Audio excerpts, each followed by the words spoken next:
हम भी साथ हैं, लेकिन उनके जातिगत जनगणना का मकसद और मंसूबा जातियों में बांट का था।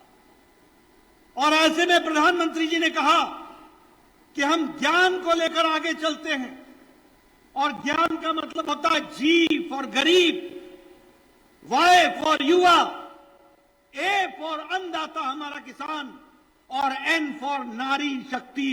ज्ञान, गरीब, युवा, अन्नदाता, नारी शक्ति, इनका विकास अगर होगा तो देश का विकास हो जाएगा और देश को हम आगे ले जाएंगे।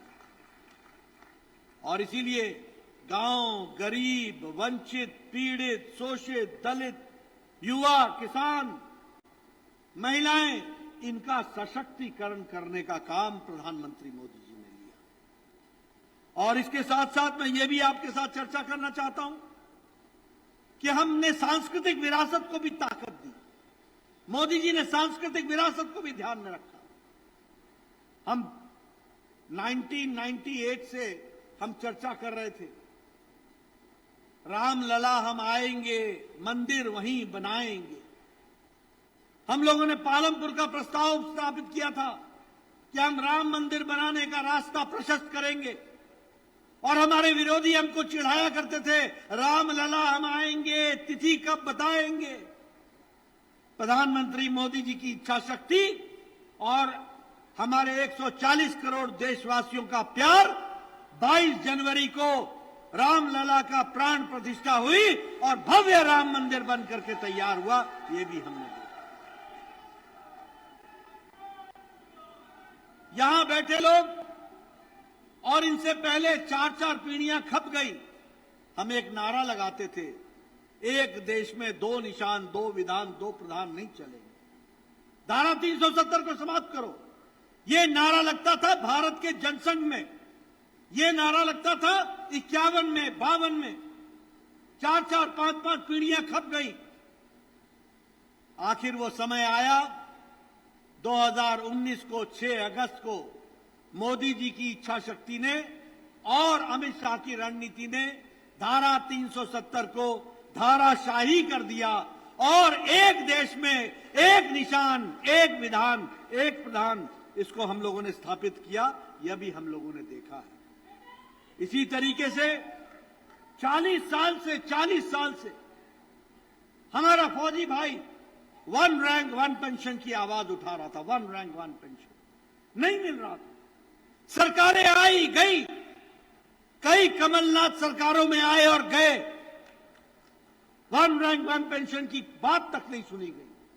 प्रधानमंत्री मोदी जी भारत के प्रधानमंत्री बने और दूसरे साल में ही 1 रैंक 1 पेंशन लागू कर दिया और भारत के फौजियों को यह ताकत दी गई। यह भी हम लोगों ने देखा है। मित्रों, आज हम जब बंटी साहू के लिए वोट मांगने आए हैं, तो ये बंटी साहू का वोट और बंटी साहू को एमपी बनाना, ये अकेला बंटी साहू को सांसद बनाना नहीं है, ये देश को मजबूती प्रदान करने का रास्ता प्रशस्त करना है। इसको भी हमको समझ लेना चाहिए। और जब मैं आपसे ये कहता हूं तो मैं आपको बताना चाहता हूं, 2014 के पहले भारत एक पिछलग्गू देश के रूप में जाना जाता था। 2014 के पहले भारत एक भ्रष्टाचारी देश के रूप में जाना जाता था। 2014 के पहले भारत कभी अमेरिका का मुंह देखता था, कभी रशिया का मुंह देखता था। 2014 के पहले भारत अमेरिका के पास जाता था तो पाकिस्तान के खिलाफ अपनी शिकायत दर्ज कराता था। आज का भारत, 2014 के बाद का मोदी जी के नेतृत्व में भारत अब किसी के आगे न गिड़गिड़ाता है, न पिछलग्गू है, अब अग्रगणी है और अपनी ताकत पर खड़ा होकर के देश को आगे ले जा रहे हैं मोदी जी। इस बात को भी हमको समझना चाहिए।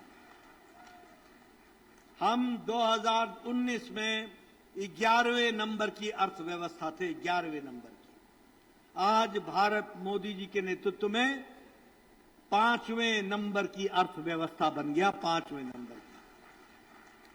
और हमने ग्रेट ब्रिटेन, ब्रिटानिया, जिन अंग्रेजों ने हमको 200 साल राज किया, उसको पछाड़ कर अब हम 5वीं सबसे बड़ी अर्थव्यवस्था बन